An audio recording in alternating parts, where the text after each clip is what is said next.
The rivet snapped clean through the aluminum skin with a sound like a gunshot. The wing panel folded in on itself, buckling under its own weight before anyone could reach it. The factory floor went silent. Dozens of men froze mid-motion, pneumatic tools hissing to a stop, eyes fixed on the twisted sheet of metal that seconds before had been part of a promising aircraft bound for the Western Front. It was 1918, and America's industrial pride was coming apart at the seams. Literally. The United States had entered the First World War full of bravado, promising an armada of the air. Congress had authorized $1 billion, the largest military appropriation in history, to build 22,000 aircraft in a single year. Newspapers called it the $1 billion air plan. The speeches were full of confidence. America, the land of Ford and Edison, would outbuild every European power. But here, inside a cavernous hall outside Dayton, Ohio, the reality was humiliation. Rivets sheared, panels split, wings warped under stress.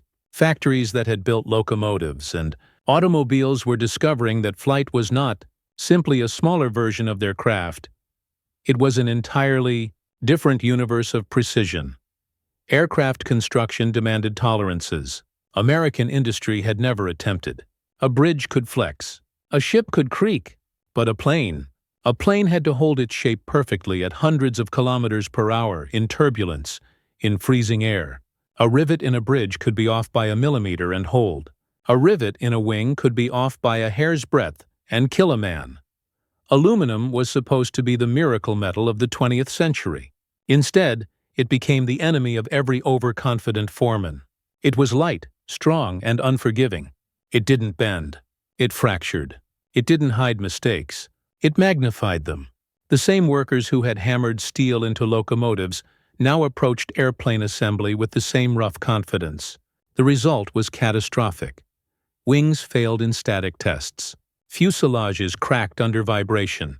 Entire planes disintegrated on takeoff. Some engineers joked grimly that the most reliable thing American aviation could produce was paperwork.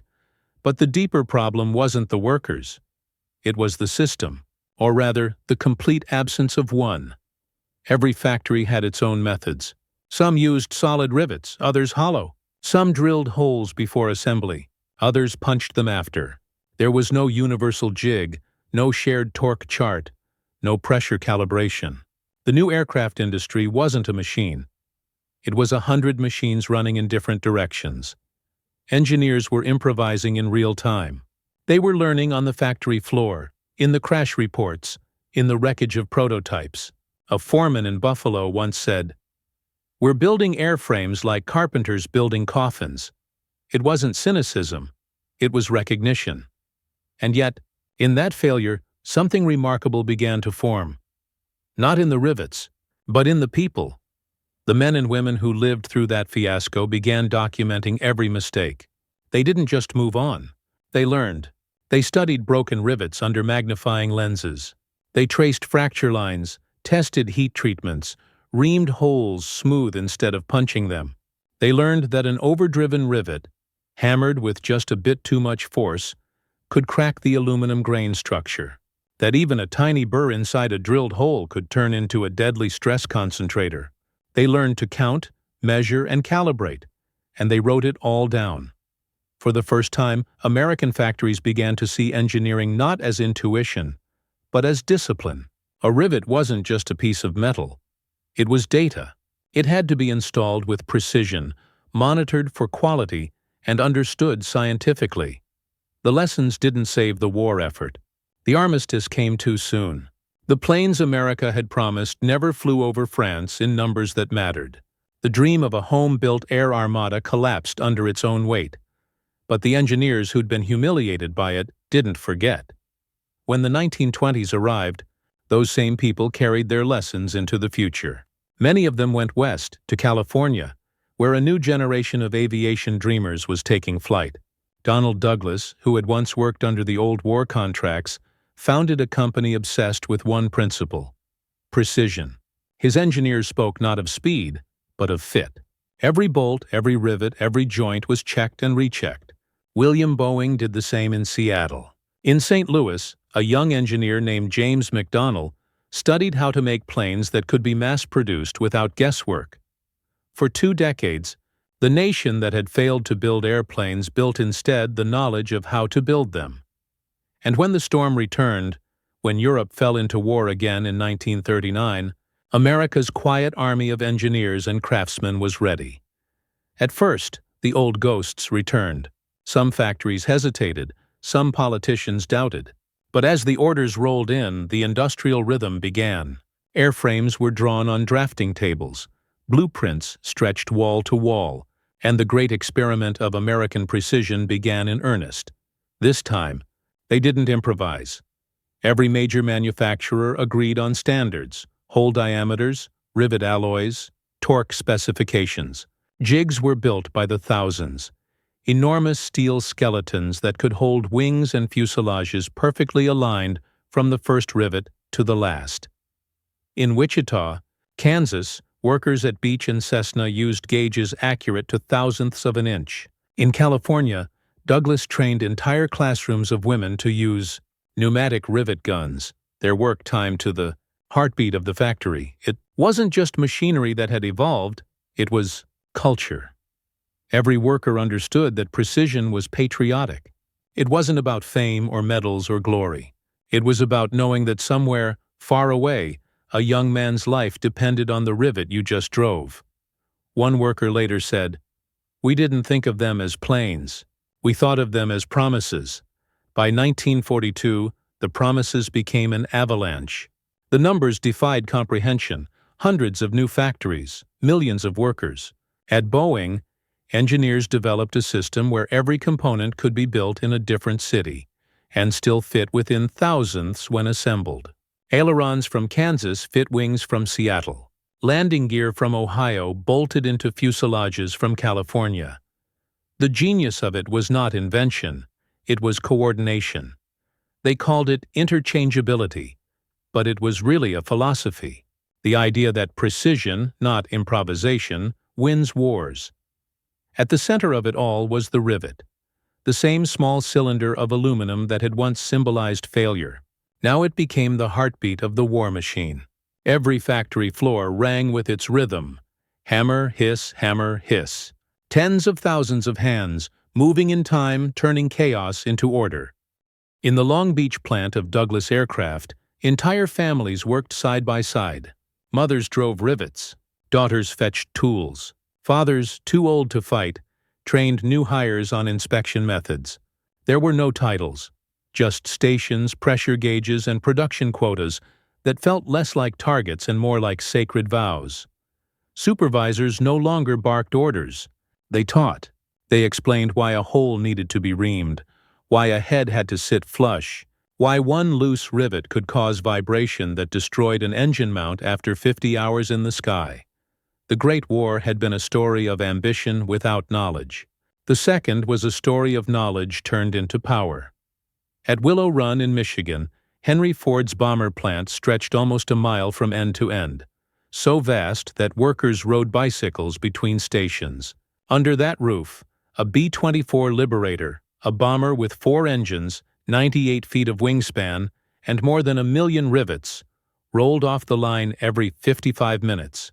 It was a symphony of logistics, and every note was in tune.